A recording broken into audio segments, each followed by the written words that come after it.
فیصلوں کی رات ہے. تو سر از اٹ کہ لائک ایوری ایئر جو ہے whatever is happen for the next year اس کے لیے اللہ تعالیٰ سارا کچھ اس میں ڈیسائڈ کرتے ہیں؟ ایسا ہی لگتا ہے. فیٹ کا جو ہوتا ہے which is confused with the other رات میں جو 15 شعبان کو جو کرتے ہیں. آدمی لوگ 15 شعبان تو معلوم یہ ہوتا ہے کہ کچھ بھی نہیں ہے. وہ یہی رات ہے جس کا ذکر وہاں بھی کیا گیا ہے, یہاں بھی کیا گیا ہے. اس کے بارے میں احادیث کی مستند ترین کتابوں میں تو کچھ بھی نہیں ہے, لیکن ایک آدھ جگہ اس کا بیان ہے, غالباً مسند احمد ابن حنبل میں, جس میں کہ نبی اکرم صلی اللہ علیہ وسلم کے بارے میں یہ ہے کہ آپ قبرستان گئے اور آپ نے دعا کی. وہ جو بھی اس کی حیثیت ہے وہ ایک طرف, لیکن قرآن اس بات کو بڑا کلیئرلی بیان کرتا ہے کہ جو لیلہ مبارکہ ہے وہی لیلۃ القدر ہے, اور زیادہ امکان یہی ہے کہ یہ سال بھر کے جو فیصلے امپلیمنٹیشن کے ہیں وہ جاتے ہیں فرشتوں کے ذریعے سے. تو مگر کوئی لکھا نہیں, ٹھیک ہے. اب میں خود کفیل ہوں, وہ کچھ اس میں بھی مزہ ہوتا ہے. ہاں, کوئی اسپیسیفائی نہیں کیا گیا. معلوم یہ ہوتا ہے کہ اہم فیصلے ہوتے ہیں. اس میں جب آپ بہت زیادہ وہ کرتے ہیں نا پروب, تو پھر وہی ہمارے اپنی لمیٹیشنز کی وجہ سے کنفیوژنز پیدا ہوتے ہیں. اللہ تعالیٰ تو یہ بتاتے ہیں رزق کے بارے میں کہ آپ وابتغوا من فضل اللہ, اللہ کے فضل کو تلاش کرو. تو آپ کا جو رزق ہے وہ مبنی ہے دو چیزوں پر. ایک یہ کہ وہ موجود ہوگا اللہ کا فضل, اور دوسرا آپ نے اس کے لیے اسٹرائیو کرنا ہوگا. تو اسٹرائیو کرنے والا ایلیمنٹ تو آپ کی طرف سے ہوگا نا, آپ کا انیشیٹو ہوگا. تو بس وہ اللہ جانتا ہے, لیکن اس کی تفصیلات کیا ہیں ہم نہیں جانتے.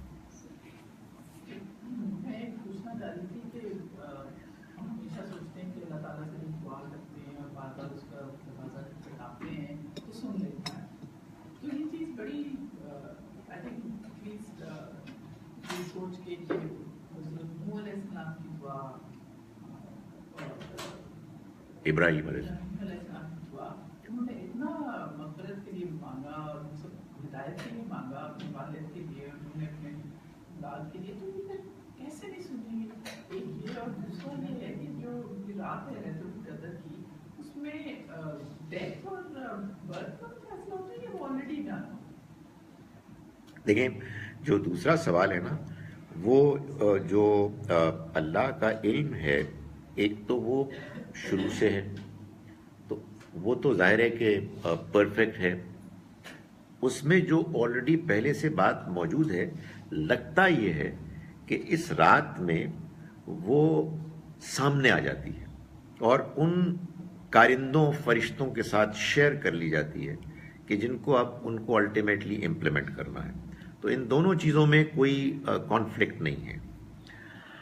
جو پہلا سوال آپ نے کیا وہ اصل میں یوں ہے کہ آپ اس پر یوں غور فرمائیے کہ یہ دنیا کی زندگی ایک ٹیسٹ ٹرائل ہے. اس میں اللہ تعالیٰ انسانوں کا سلیکشن کر رہے ہیں for the ultimate glory, ultimate success اور فیلیور. دنیا میں کوئی اور چیز فیئر نہیں ہے سوائے اس ٹیسٹ کے. اور اس ٹیسٹ میں جو ایک بڑی امپورٹنٹ چیز ہے وہ میری اور آپ کی اور تمام انسانوں کی انڈیپینڈنٹ فری ججمنٹ ہے. آپ غور فرمائیے کہ اگر ابراہیم علیہ السلام کی دعا سے اور نوح علیہ السلام کی دعا سے ان کے والد اور ان کے بیٹے ڈسپائٹ دیم ناٹ ڈیزرونگ وہ ہدایت پا لیتے تو خدا کا ٹیسٹ کا سارا نظام گڑبڑ ہو جاتا. مگر آن دی ادر ہینڈ میں یہ بھی گزارش کروں کہ یہ بڑی عجیب بات ہے. ظاہر ہے کہ نوح علیہ السلام 950 سال انہوں نے اللہ کا پیغام پیش کیا. بیٹا کو 200-400 سال کا تو ہوگا جس طرح سے اس زمانے میں عمریں ہوتی تھیں. اس کی پرفارمنس ان کے سامنے ہوگی. آبویسلی ایسا تو نہیں تھا کہ he didn't know what kind of person he was. جب یہ ساری سٹوری ایپیسوڈ اپنے کلائمیکس کو پہنچ رہی ہے اور اللہ کا عذاب آ گیا ہے اور وہ اس سے کہہ رہے ہیں کہ تم یہاں آ جاؤ اور وہ نہیں آتا اور وہ ڈوب گیا, وہ پھر کہہ رہے ہیں اللہ میاں یہ کیا ہو گیا ہے, وچ ریئلی مینس کہ پیغمبروں کے اندر انسانوں کے لیے جنرل مگر اپنے عزیزوں کے لیے بہت ہمدردی ہوتی تھی. اسی یہ بڑی عجیب بات ہے کہ خدا کا فیصلہ آ گیا ہے. وہ کہہ رہے ہیں اللہ میاں یہ تو میرے گھر والوں میں سے تھا. تو پھر اللہ نے کہا کہ دیکھو مجھ سے وہ بات نہ کرو جس کا تمہیں رائٹ نہیں ہے, علم نہیں ہے. یہ تمہارے خاندان والوں میں, تمہارے گھر والوں میں سے نہیں, اس کا عمل ٹھیک نہیں تھا. ابراہیم علیہ السلام کا معاملہ تو اس سے بھی زیادہ عجیب ہے. یعنی ان کے والد بت پرست, بت بنانے والے, اور ان کے اوپر عذاب آ گیا, وہ ہجرت کر کے چلے گئے, ان کے ہاں اولاد ہو گئی ابراہیم علیہ السلام کے, اللہ کا گھر بن گیا. اینڈ یٹ وہ دعا جو میں اور آپ کرتے ہیں نماز میں, رب اغفر لی ولی والدی, یہ ابراہیم علیہ السلام کی دعا ہے جو خانہ کعبہ میں اس کے بننے کے بعد کی. مائی گڈنس تو اس کے بعد کسی موقع پہ اللہ نے کہا بس کرو کچھ نہیں ہونے والا, جس سے معلوم ہوتا ہے کہ کتنے زیادہ ہمدرد اور وہ کنسرن تھے. میں نے ابھی یہ بات ڈسکس کی اور وہ یہی پھر ڈسکشن میں آئی کہ یہ ان کا ہیومن ایلیمنٹ ہے. میں نے کہا جی اگر یہ لفظ اس لیے بولا جا رہا ہے کہ یہ بتایا جائے کہ ان کی خوبی تھی تب تو ٹھیک ہے, یہ کوئی کمزوری نہیں ہے, یہ خدا تعالیٰ نے خوبی کے طور پر پیش کیا. بلکہ ایک اور جگہ پر یہ بتایا بھی قرآن مجید میں کہ جب ابراہیم علیہ السلام کے پاس وہ فرشتے آئے کہ جنہوں نے ان کو ایک بیٹے کی خوشخبری دی اور وہ جا رہے تھے لوط علیہ السلام کی قوم کی طرف ان پر عذاب نازل کرنے کے لیے, تو ابراہیم علیہ السلام نے باقاعدہ بحث کی کہ نہیں یہ نہ کر, مطلب یہ کیوں عذاب تو نازل کر رہا ہے ان کے اوپر. تو اس میں اگر مثال کے طور پر تعداد شروع ہوئی, لیٹ سے اسٹارٹڈ فرام 50, 45, 40, 35, 30, وہ نیچے آتے گئے. جب انہوں نے کہا جی کہ اگر 10 اچھے ہوں گے تو تب بھی تو عذاب نازل کرے گا, تو اللہ تعالیٰ نے فرمایا کہ نہیں 10 بھی نہیں ہے اور اب چھوڑ دو ابراہیم, جسٹ لیو اٹ. تو ایک جانب یہ بات کہ ہمیں دعا کرنی ہے اور ہمیں اس امید کے ساتھ کرنی ہے کہ اگر ہمارا کوئی عزیز جو کسی وجہ سے دلچسپی نہیں لے رہا, اس کے اندر کوئی خیر ہے تو اللہ تعالیٰ اس کے اندر اس خیر کو نمایاں کر دے, اس کے اندر اس طرف وہ ٹریگر کر جائے. یہ ہمیں کرنی ہے. ہمیں we have got not to lose hope. مگر دوسری جانب یہ مت بھولیں کہ خدا آخری حد تک انصاف کرنے والا ہے, مہربان بھی ہے, انصاف کرنے والا ہے. لوگ کہتے ہیں کہ دونوں چیزیں ایک ساتھ کیسے ہو سکتی ہیں؟ یہ دونوں چیزیں ایک ساتھ ہیں. خدا تعالیٰ حد درجے مہربان ہے, اس وجہ سے اس نے امتحان اور اپنی منیمم ایکسپیکٹیشن کو بہت لو رکھا ہوا, مگر وہ حد درجے انصاف کرنے والا ہے. اس وجہ سے اس منیمم ایکسپیکٹیشن پہ بھی اگر کوئی پورا نہ اترے تو پھر اس کا فیصلہ ہو. اور یہ ہے ایک معاملہ, بڑا سنگین معاملہ ہے.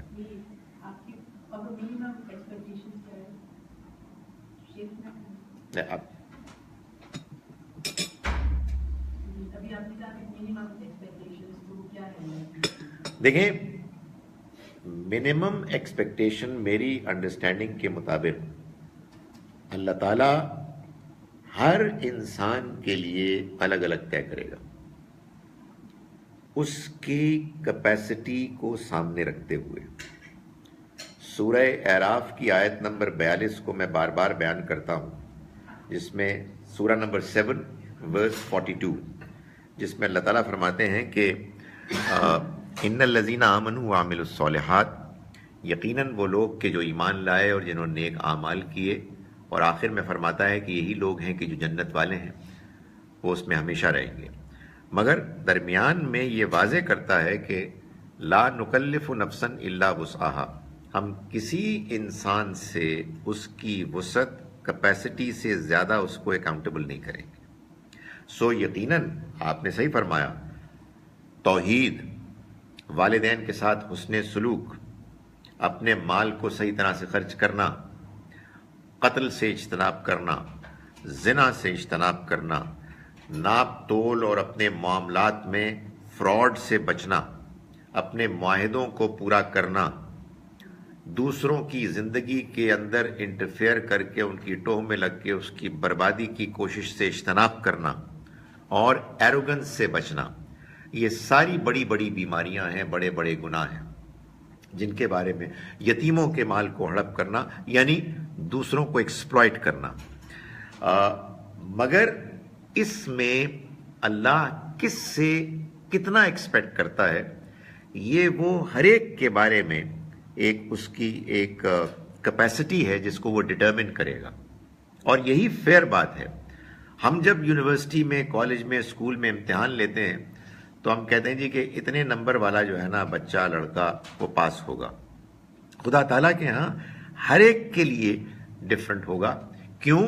اس لیے کہ ہر ایک کی کیپیسٹی ڈفرنٹ ہے، مگر وہ جو کیپیسٹی ڈیفائن کرے گا کسی کے لیے، وہ ایبسلیوٹلی فیئر ہوگی، یعنی فیئر میں بھی بہت نرم ہوگی، مگر جہاں وہ نرمی کا آخری درجہ ہوگا اس کے بعد وہ فرم ہوگی۔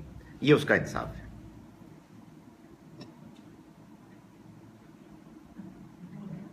جی ڈاکٹر صاحب، اہل کتاب ہم مسلمانوں پہ مجبور ہوئی ہے اور ہماری بلیف ہے۔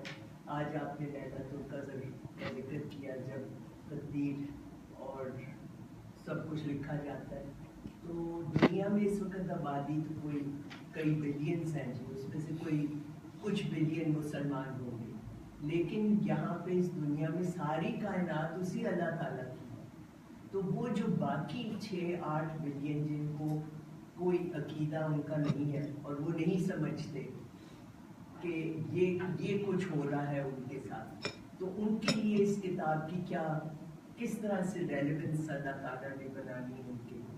کیونکہ وہ ہیں تو مخلوق اللہ کی ہی ہے نا، لیکن ان تک تو یہ پیغام نہیں پہنچا۔ ہم اب گفتگو کر رہے ہیں، ہم پڑھتے ہیں، آپ بتاتے ہیں، کچھ سمجھاتے ہیں، تو ان کے ذہن میں تو کوئی سوال جواب نہیں ہے۔ دیکھیے، اللہ تعالیٰ نے انسانوں کو اس دنیا میں، سب کے سب انسانوں کو ایک چیز تو دی ہے، آپ اس کو دو کہہ سکتے ہیں۔ ایک اس کی عقل ہے اور ایک اس کی فطرت ہے، اس کی نیچر ہے، جس میں اس نے بنیادی موٹا موٹا صحیح اور غلط، حق اور باطل، گڈ اینڈ ایول کا احساس رکھا ہوا ہے۔ ساتھ ہی ساتھ اس کو عقل ملی ہے، جس کو کہ استعمال کرنے کا اس کو شعور حاصل ہے۔ ہر انسان کسی نہ کسی معاشرے میں رہتا ہے، اس معاشرے کے اپنے نارمز بھی ہیں جن کو قرآن معروف کہتا ہے۔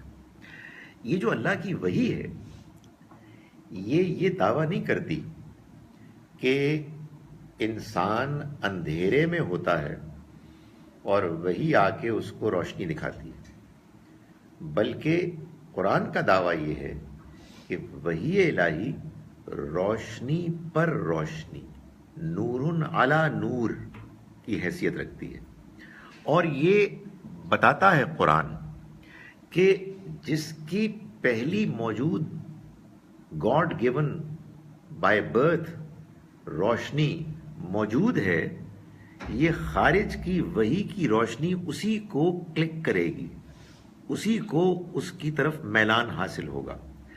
جس نے جھوٹ بولتے بولتے، حرام خوری کرتے کرتے، لوگوں کے ساتھ زیادتی کرتے کرتے اپنا یہ پائلٹ فلیم بجھا دیا ہے، اس کو جتنی بھی آپ گیس دکھائیں گے بدبو تو بڑھے گی لیکن فائدہ کچھ نہیں ہوگا۔ سو یہ قرآن کا اصل میں بیسک اس کی ایک وہ ہے پریمس کہ انسان اللہ کے ہاں جواب دہ ہے اپنی فطرت اور عقل کی بنیاد پر. اس کے بعد جس کو وحی بھی مل گئی وہ اس کے بارے میں بھی جواب دہ ہے. اینڈ وحی is nothing but further clarification of what's already there with اس.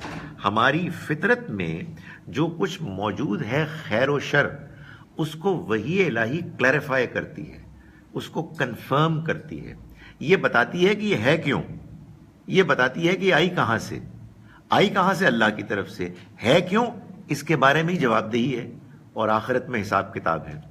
اور یہ وہی کیا کرتی ہے, اس فطرت میں جو کہیں کنفیوژنز رہ گئی ہیں ان میں سے بعض کو کلیریفائی کر دیتی ہے.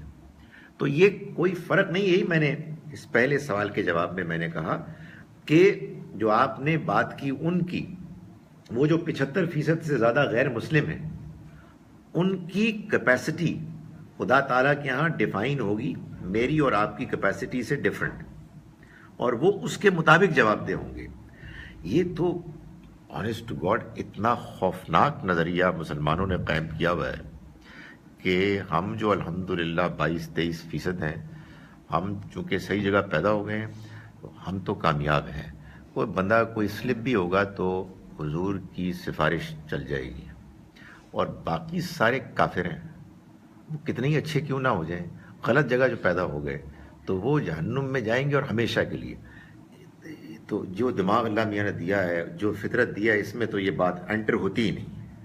لیکن میں پریشان ہوتا ہوں, اینڈ آنیسٹلی کئی مرتبہ ڈر لگتا ہے. This is what people Muslims live throughout their lives with this understanding, this belief. بڑی خوفناک بات ہے. آپ اندازہ کریں, آپ اس وقت میرے ساتھ تمیز سے پیش آ رہے ہیں, ورنہ آپ کہیں گے کہ آپ یہ کیا کہہ سکتے ہیں. اس لیے کہ جو اس کو مانتا ہے وہ تو اس کے بارے میں جذباتی ہے. مجھے تو بہت سارے لوگوں سے واسطہ پڑ گئی, واٹ ڈو یو مین کہ غیر مسلم کافر نہیں ہوتے؟ یہ تو آج نئی بات آپ نے بتائی ہے, تو آپ تو بہت غلط آدمی ہیں, آپ تو ہمارے کانسیپٹ خراب کر رہے ہیں. تو یار مجھے پہلے تم اپنی بات مجھے سمجھا دو کہ آپ کہنا کیا چاہتے ہیں.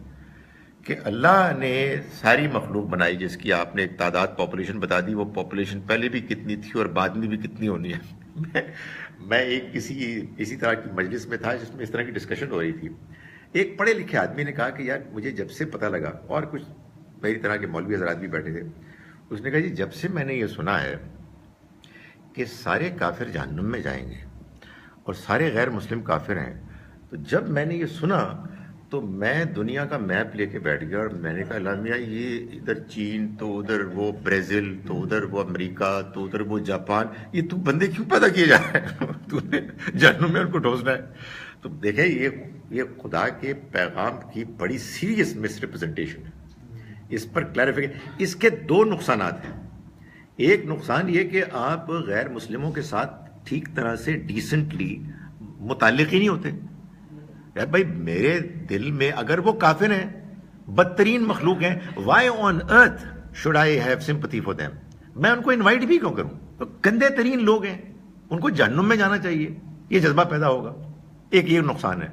اور دوسرا اس سے زیادہ بڑا نقصان یہ ہے کہ اللہ معاف کرے, میرے اندر اللہ کی کتاب سے because of reading it incorrectly وہ ایروگنس پیدا ہو جائے گی جس کے بارے میں نبی صلی اللہ علیہ وسلم نے فرمایا کہ رائی کے دانے کے برابر بھی ہے تو آپ جہنم میں جائیں گے. کیا چکر ہے, دس از ٹوٹل کنفیوژن. اللہ مجھے معاف کرے, میرا یہ جی چاہتا ہے کہ میں لوگوں کو, مسلمانوں کو کہوں کہ خدا کے واسطے come to terms with this, یہ پرابلم, اس کو سالو کرو, اس لیے کہ یہ بڑی سیریس پرابلم ہے. لیکن میں آپ کو بتاؤں کہ جب آپ یہ بات بہت نرمی سے بھی پیش کرتے ہیں تو لوگ بہت غصے ہوتے ہیں. وہ کہتے ہیں کہ کیا واٹ ڈو یو مین, مطلب یہ کہ غیر مسلم کافر نہیں ہے, یہ تو ہم بچپن سے سنتے ہیں. ایک بڑی پرابلم ہوتی ہے بچپن سے سنتے ہیں. آپ کو یہ معلوم ہونا چاہیے, آپ بچپن سے جو سنتے آئے ہیں تو آپ سے زیادہ تعداد میں عیسائی ہیں جو بچپن سے سنتے آئے ہیں کہ مسیح علیہ السلام اللہ کے بیٹے ہیں. تو جو بچپن سے سنتے آئے ہیں کہ اہمیت اگر ہے تو پھر وہ کیا کریں, انہوں نے وہ سنا ہے. اچھا, اور ہمارے اور ان کے ایٹیٹیوڈ میں کوئی فرق بھی نہیں. ہم جو سنتے ہیں ہم کہتے ہیں ہم نے یہی سنا ہے, وہ جو سنتے ہیں وہ کہتے ہیں ہم نے یہ سنا ہے. تو پھر ہوگا کیا؟ ہوگا وہی جو اللہ تعالیٰ کی ججمنٹ میں بالکل فیئر ہوگا اور وہ اس کی رحمت کے تقاضوں کے مطابق ہوگا. سر یہ ہم لوگوں کے اوپر کتنی رسپانسبلٹی آتی ہے جن کو تھوڑا بہت دین کے بارے میں پتا ہے کہ اگر اس طرح کے لوگ ارد گرد ہیں تو مطلب اسینشیل اپون اس کہ ہم ان کو جا کے بتائیں اور ایک دفعہ بتائیں. ایک دفعہ بتانے میں عموماً لوگ جو ہیں وہ ایروگنٹ ہو جاتے ہیں کہ نہیں ہمیں سب کچھ پتہ ہے ہم ٹھیک ہے. تو یا بار بار بتایا جائے یا ویسے بس مصلحت کے طور پہ چھوڑ دیا جائے. موٹی موٹی بات یہ ہے کہ آپ کی جو حیثیت ہے, آپ کا جو سٹیٹس ہے, آپ کا جو انفلوئنس کا دائرہ ہے, اسی کے مطابق آپ جواب دیں. جس کو آپ کہتے ہیں نا دعوت, قرآن مجید نے اس کی 4 لیولز بتائے ہیں. سب سے جو بیسک بیئر منیمم لیول ہے which is applicable for all of us, وہ ہے جو ہم آگے ایک سورہ مبارکہ آنے والی ہے اس میں پڑھیں گے, سورۃ العصر میں, وَتَوَاصَوْا بِالْحَقِّ وَتَوَاصَوْا بِالصَّبْرِ.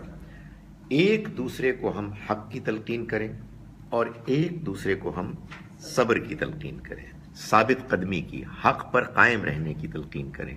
ایک دوسرے سے مراد میں جس فیملی میں ہوں, میری فیملی میں مجھے موقع ملتا ہے کہ میں ان سے بات کروں, ان کو موقع ملتا ہے وہ مجھ سے بات کریں.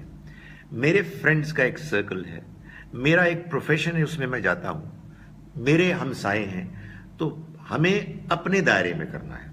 آپ یہاں سے اٹھ کر ٹمبکٹو چلی جائیں تو وہ کہیں گی آپ یہاں کیوں آئیں, آپ ہوتے کون ہیں؟ وہ آپ کا کنسرن نہیں ہے. آپ کا کنسرن وہی ہے جن سے آپ کا واسطہ پڑتا ہے, جو آپ کے لوگ ہیں, جن کو کہ آپ ادروائز بھی انفلوئنس کرتے ہیں, ان کو آپ اس معاملے میں بھی کریں.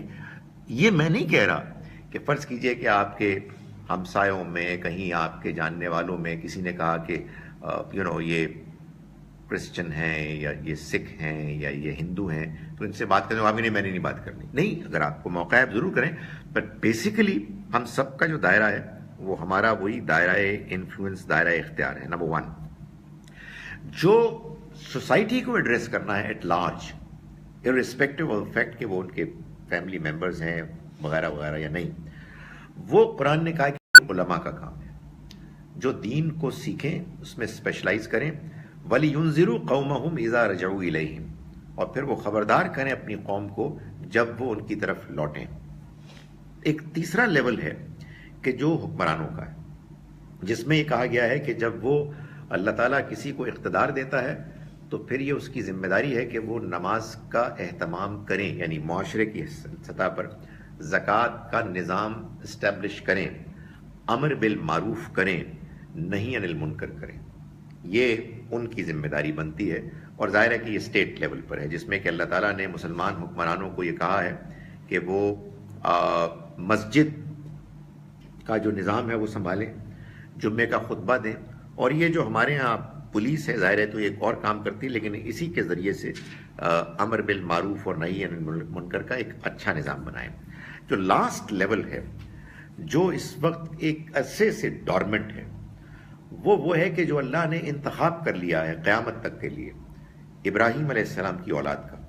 خدا نے فرمایا ہے کہ اللہ نے منتخب کر لیا ہے اب ابراہیم کی اولاد کو. چنانچہ اللہ ابراہیم علیہ السلام کی اولاد کے 2 برانچز ہیں. بنی اسرائیل, ان کو 2000 سال تک یہ موقع ملا, اور پھر بنی اسماعیل جو نبی صلی اللہ علیہ وسلم سے اب شروع ہوا ہے, قیامت تک انہی کا معاملہ رہے گا.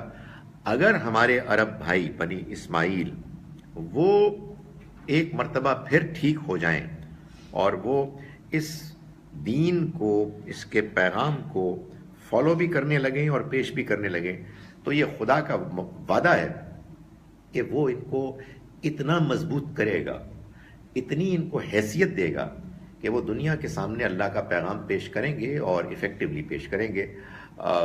یہ ظاہر ہے کہ ایک خاص ان کا پریروگیٹو ہے. ہمیں موقع ملے گا, ہم ان کو انفلوئنس کرنے کی کوشش کریں گے.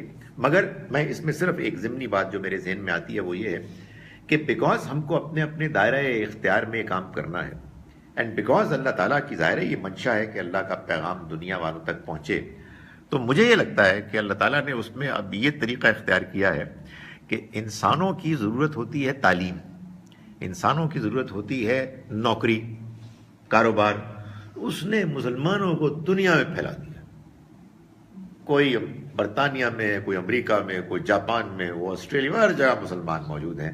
اب اگر مسلمان صحیح مسلمان ہیں تو ان کا ہمسایہ کوئی ہوگا غیر مسلم، کوئی ان کا باس ہوگا، کوئی ان کا سبارڈینیٹ ہوگا، کوئی ان کا اسٹوڈنٹ ہوگا، کوئی ان کا ٹیچر ہوگا، اس طرح یہ پیغام پھیل رہا ہے۔ یہ وہی چیز ہے، وتواصوا بالحق وتواصوا بالصبر۔ پہلی کیٹیگری، سیکنڈ کو ریپیٹ کر دیجیے۔ سورہ توبہ کے آخر میں اللہ تعالیٰ نے فرمایا ہے کہ یہ تو نہیں ہو سکتا کہ سارے ہی لوگ آ جائیں، مگر ایسا کیوں نہیں ہوتا کہ ہر گروہ میں سے کچھ لوگ نکلیں لیتفقہوا فی الدین، تاکہ وہ دین میں تفقہ، فہم، گہرائی پیدا کریں، وَلِيُنذِرُوا قَوْمَهُمْ، اور پھر اپنی قوم کو جا کے خبردار کریں، اذا رجعوا الیہم، جب وہ ان کی طرف لوٹیں، تاکہ وہ بھی اللہ کی پکڑ سے بچیں۔ تو یہ نظام ہے ان کے لیے کہ جو دین میں تفقہ پیدا کرتے ہیں۔ جیسے ذکر بات یہ ہے کہ ہمیں اپنی ہیلتھ میں دلچسپی ہے تو ہم میڈیکل کالجز بناتے ہیں، ڈاکٹرز اسپیشلسٹ ہوتے ہیں، ہمیں اپنی سڑکوں، پلوں کی، ڈیمز کی ضرورت ہے تو ہم انجینئرز پیدا کرتے ہیں۔ اسی طرح سے دین کے جاننے والے علماء اسپیشلسٹ پیدا ہونے چاہیے کہ جو اس دین کا پیغام کم سے کم نیشنل لیول پر اپنی اپنی سوسائٹیز میں، ارسپیکٹو آف دا فیکٹ کہ وہ ان کے فیملی ممبرز ہیں یا نہیں ہیں، وہ ذرا بڑے اسکیل پر یہ کرتے ہیں، وہ کریں۔ 2 اور 3 تو پھر ایک ہی ہو گیا۔ نہیں، وہ حکمران ہے، وہ تو سر حکمران ہے۔ اچھا، صرف ہاں، وہ تو حکمران ہے کہ جو آپ دیکھیں نا، حکمران کے پاس کتنی پار ہے، ساری مسجدیں اس کے پاس ہیں۔ یعنی اگر وہ ملیشیا کا حکمران ہے یا ٹرکی کے، پاکستان میں تو صورتحال ایسی ہے کہ سوال ہی پیدا نہیں ہوتا۔ مائک دے، مائک سمیت دوسرا دے، مائک، ویئر از مائک؟ جی آپ کے پاس، جی۔ سر تو پھر ٹیسٹ تو مسلمانوں کا زیادہ ہوگا، اسٹینڈرڈ اگر دیکھا جائے او میرے اللہ، ہدایت اور پھر میں آپ کو بتاؤں کہ مطلب چانس تو زیادہ ہے کہ فیل کریں گے۔ میرے اللہ، میں آپ کو بتاؤں کہ اصل میں آپ غور کریں تو یہی نتیجہ نکلتا ہے، جس کو جتنا پتہ ہے وہ اتنا جواب دہ ہے۔ اور ہم تو یہ کہتے ہیں کہ اللہ کی کتاب ہے، مطلب ہمارے پاس کیا ایکسکیوز ہے، ہم کہتے ہیں اللہ کی کتاب ہے تو، اور کہتے کیا ہے، نہیں پڑھنی نہیں ہے، ویسے عین شین قاف ٹھیک کرنا ہے، لیکن کہتی کیا ہے وہ جناب جو مولوی صاحب کہتے ہیں وہی کہتی ہے۔ اور مولوی صاحب نے طے کیا ہوا ہے کہ انہوں نے سب کچھ بتانا ہے، یہ نہیں بتانا ہے کہ قرآن میں کیا لکھا ہے، اور سٹوری سنائیں گے آپ۔ تو یہ دھندا چل رہا ہے، اس میں بھی اللہ سے امید ہے، اس کی رحمت سے، کہ ہماری کیپیسٹی کو وہ ڈیفائن کرے گا کہ جتنا آپ کر سکتے تھے۔ جی، آپ کی فیملی میں اگر ایک کرسچن لڑکی آتی ہے اور اس کو دین کے بارے میں، اپنے دین میں وہ بہت اسٹرانگ ہے، 1-to-1 بیسس پہ ہاؤ ڈو یو اپروچ؟ ایک تو یہ کہ اس کے ساتھ بہت اچھا برتاؤ کریں گے، اس کے ساتھ بڑا اچھا ایک کمیونیکیشن رکھیں گے، اپنا اچھا کنڈکٹ پیش کریں گے، موقع تلاش کریں گے بات کرنے کا، بحث میں نہیں پڑیں گے، بحث کر کے اس کو ہرانے کی کوشش نہیں کریں گے، بلکہ اس سے کہیں گے کہ دیکھو ہمیں سچائی جاننی ہے، ایک سچائی کا کلیم تمہارے پاس ہے، ایک ہمارے پاس ہے، let's try to understand each others point of view. Actually جب اس کے ساتھ میری بات ہوئی تھی تو شی سیڈ کہ اس قرآن میں صرف یہ لکھا ہوا ہے کہ یہودی اور کرسچنز مسلمانوں کے دشمن ہیں۔ اس وقت I just kept quiet, but I would like to approach her in such a way that she is not offended. اس کو کہیں کہ یہ نہیں لکھا ہوا، اس کو کہیں کہ یہ لکھا ہوا ہے، یہ لکھا ہوا ہے کہ یہ یہودی اور یہ عیسائی جو بعض وہاں موجود تھے وہ مسلمانوں کے دشمن ہیں۔ یہ ایک واقعے کا بیان ہے، نہ کہ ایک اصول کا بیان ہے۔ اسی کتاب میں یہ لکھا ہوا ہے کہ یہ سارے برابر نہیں ہیں۔ اس کو پڑھائیں، سورہ آل عمران آیت نمبر 3 کی آیات 113, 113 سے لے کے 115 اور اس سے کہے کہ ایک ہمارا مولوی کہہ رہا تھا کہ اللہ میاں نے اتنی تعریف کی ہے پیپل آف دا بک کی یہاں، اے کاش ہماری اتنی کر لیتے.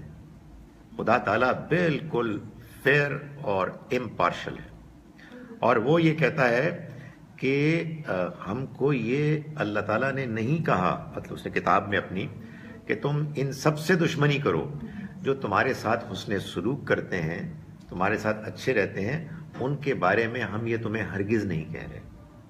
وہ بھی ان کو آیات پڑھائیں کہ جس میں کہا ہے کہ تمہارے یہ دوست نہیں ہو سکتے.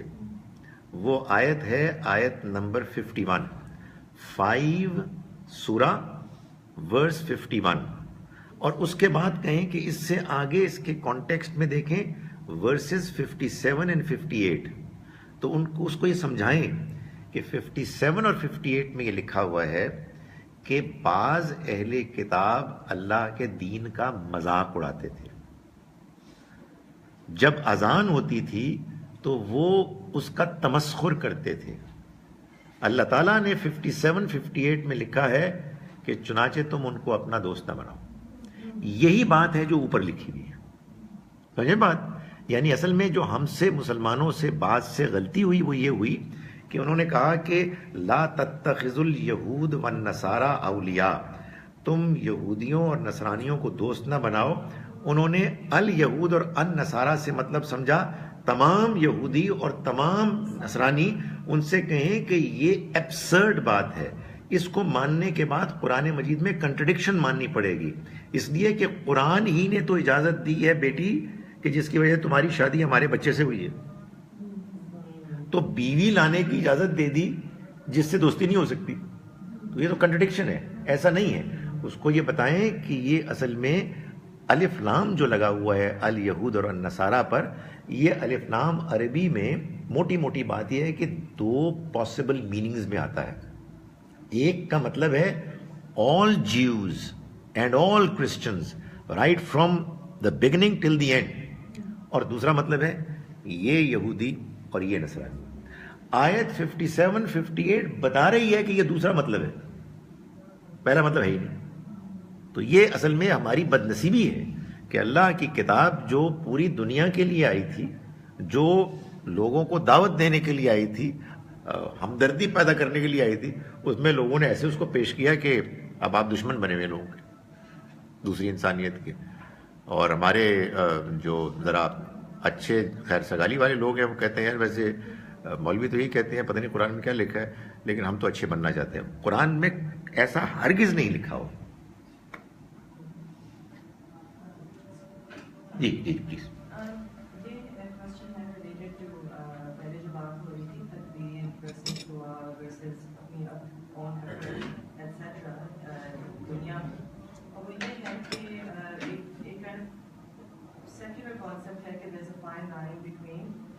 Perseverance and stupidity, and you have to try to find where that is.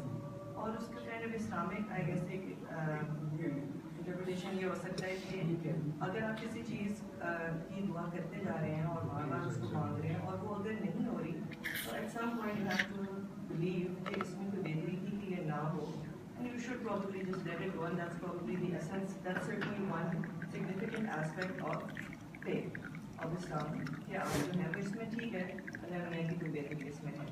Is that something that one should strive?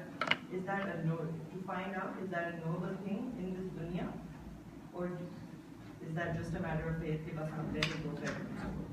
نہیں دیکھیں بات یہ ہے کہ اگر میں آپ کی بات صحیح سمجھا ہوں تو میرے سامنے ایک گول ہے رائٹ, میں اس کے لیے اسٹرائیو کر رہا ہوں, but I am finding it difficult to achieve. میں کیا کر رہا ہوں, میں اس کے لیے دعا بھی کر رہا ہوں اور میں اس کو اچیو کرنے کی کوشش بھی کر رہا ہوں. دونوں کام کرنے چاہیے. ایٹ سم پوائنٹ آپ محسوس کرتے ہیں کہ یار آئی تھنک یہ بہت زیادہ ہو گیا ہے, maybe this is not what I am going to achieve, should not waste any further time on it. اس کا فیصلہ ہر آدمی اپنے لیے کرے گا on a case to case basis. اللہ تعالیٰ نے یہ ہرگز نہیں کہا ہے کہ آپ ایک چیز کے پیچھے ہاتھ دھو کے پڑ جائیں اور بضد ہوں, بلکہ سچی بات یہ ہے کہ جو ہمیں گائیڈنس دی گئی ہے اس میں ایک پاسبل یہ بھی ایک وے آؤٹ ہے کہ آدمی اللہ سے دعا کرے استخارے اور اپنے کوشش کو جاری رکھے. کوائٹ آفن اس کا نتیجہ یہ نکلتا ہے کہ یا تو آپ محسوس کرتے ہیں کہ آپ you are doing the right thing, یا آپ کو اطمینان ہو جاتا ہے کہ نہیں یار ٹھیک نہیں ہے، let me change my strategy, let me go for something else. تو یہ جو بات ہے نا کہ جو ہمارے یہاں اصل میں کچھ تصورات ایسے مذہبی ہوتے ہیں کہ آپ نے صبر کرنا ہے یا آپ نے اس کو کرتے رہنا ہے، نہیں، یہ آپ نے اسی انٹیلیجنس کے ساتھ کرنا ہے کہ جو آپ کو کسی اور نے نہیں دی، اللہ نے دی ہے، اور اس لیے دی کہ آپ اس کو استعمال کریں، حکمت کے ساتھ استعمال کریں. تو ہر آدمی اپنے بارے میں فیصلہ کرے گا، اور فیصلہ کرے گا، کوشش کرے گا، اور ہمارے لیے ایک بہت بڑا سہارا ہے، سپورٹ ہے کہ ہم اس کوشش میں اللہ سے دعا بھی کرتے رہیں گے. تو میرا تو یہ خیال ہے کہ اگر ہم اس کو صحیح طریقے سے کریں اور دعا بھی کریں تو اکثر یہ ہوگا کہ ہمیں اللہ کی طرف سے رہنمائی بھی مل جائے گی کہ کرتے رہو، یا نہیں اب مزید کرنے کی ضرورت نہیں، ایک اطمینان مل جائے گا اور یہ اطمینان وہی جو آپ نے بات کہی تھی کہ یہ کیسے ہے کہ ابراہیم علیہ السلام اور نوح علیہ السلام، بڑی عجیب بات ہے، اینڈ آنیسٹلی یہ ٹریجک بات ہے، مگر یہ صحیح بات ہے کہ اگر اللہ کا فیصلہ ہو جاتا ہے نا تو وہ اطمینان دے دیتا ہے، وہ چیز کہ جو ادروائز آپ سوچ بھی نہیں سکتے کہ you will be able to overcome it, ہو جاتی ہے. اس لیے کہ دلوں کی کیفیات بھی تو اسی کے ہاتھ میں ہے نا، وہ دلوں کے سوچ کو بدلنے والا ہے. اذان ہو گئی ہے لیکن اس کا یہ مطلب نہیں ہے کہ ہم نے فوری نماز پڑھنی ہے، 5 منٹ 10 منٹ ویٹ بھی کر سکتے ہیں، مگر ڈپینڈنگ اپون کہ کوئی سوال ہے نہیں ہے. یہاں سے بھی مجھے ہمیشہ کہا جاتا ہے کہ مجھے پڑھنے ہیں سوال، اگر آپ مجھے اجازت دیں پڑھ لوں یہ سوال. A dear friend of mine was killed by her husband a few days ago, and then he committed suicide since she can no longer do tawbah in this life. What will be her status with Allah after Qiyamah? What about her husband? صبح تو آپ یہ فرما رہی تھی کہ یہ ابھی مسٹری ہے کہ ہسبینڈ نے وائف کو مار کے اپنے آپ کو مارا یا وائف نے ہسبینڈ کو مار کے اپنے آپ کو مارا، مگر لگتا ہے کہ آپ اس کنکلوژن پہ پہنچ گئے ہیں. دیکھیے بات یہ ہے کہ خدا تعالیٰ کے ہاں فیصلہ یہ لازم نہیں ہے کہ اس بنیاد پر ہو کہ کس بندے نے آخر میں توبہ کی اور کس کو موقع نہیں ملا. وہ ایک اوور آل انسان کی پرفارمنس کو سامنے رکھے گا اور اس کی بنیاد پر طے کرے گا. اگر فرض کیجئے کہ کوئی اچانک مر گیا اور اسے توبہ کرنے کی توفیق نہیں ملی، تو اس سے پہلے بھی تو اس کی زندگی گزری ہے نا، اس سے پہلے بھی تو اس کو مواقع ملے ہیں. تو ایک جنرل اس کا ایک اسیسمنٹ ہوگا. اینڈ ذرا کبھی اس طرح سے غور کریں آپ لوگ کہ آپ کو اگر موقع ملے کسی کو جج کرنے اور اسیس کرنے کا تو آپ کیا کریں گے؟ کوئی سمجھداری کریں گے نا، کوئی آپ کی اسیسمنٹ میں کوئی فیئرنیس ہی ہوگی. یار خدا جو ہے وہ سب سے فیئر ہے. الیس اللہ باحکم الحاکمین، کیا اللہ فیصلہ کرنے والوں میں بہترین فیصلہ کرنے والا نہیں ہے؟ تو یہ کیوں ہمارے ذہن میں آتا ہے کہ بندہ اگر فرض کیجیے قتل ہو گیا تو اس کو توبہ کا موقع نہیں ملا، اب وہ گیا. نہیں، یہ عجیب و غریب باتیں ہیں. وہ ہمارے یہاں میں دیکھتا ہوں لوگ کہتے ہیں یا انہیں کلمہ پڑھا سی کہ نہیں پڑھا، کلمہ پڑھے بغیر چلا گیا. بڑی بڑی بات ہے اگر کسی نے کلمہ پڑھ لیا، لیکن یار یہ سب چیزیں مل ملا کے خدا دیکھے گا. ایک آدمی جو ہے اس کو کلمہ پہنچا ہی نہیں، اس کو بات ہی سمجھ میں نہیں آئی، ایک آدمی نے کہیں اپنے دل میں کچھ کیفیت اس کے پیدا ہو گئی. This is for God to decide. اس میں کوئی شک نہیں ہے کہ جو خواتین ہوتی ہیں، میں خواتین نہیں کہہ رہا، آخر میں میم ہے، جو اختتام ہوتا ہے یہ ایک امپورٹنٹ چیز ہوتی ہے. بعض اوقات میری ایک بزرگ خاتون کے ابھی 2-4 روز پہلے انتقال ہوا، and I was comforted by the information کہ انہوں نے فوت ہونے سے پہلے کلمہ پڑھا. بڑی سعادت ہے، لیکن یہ مطلب نہیں ہے کہ جس نے نہیں پڑھا تو وہ کافر مرا یا کوئی فاسق مرا.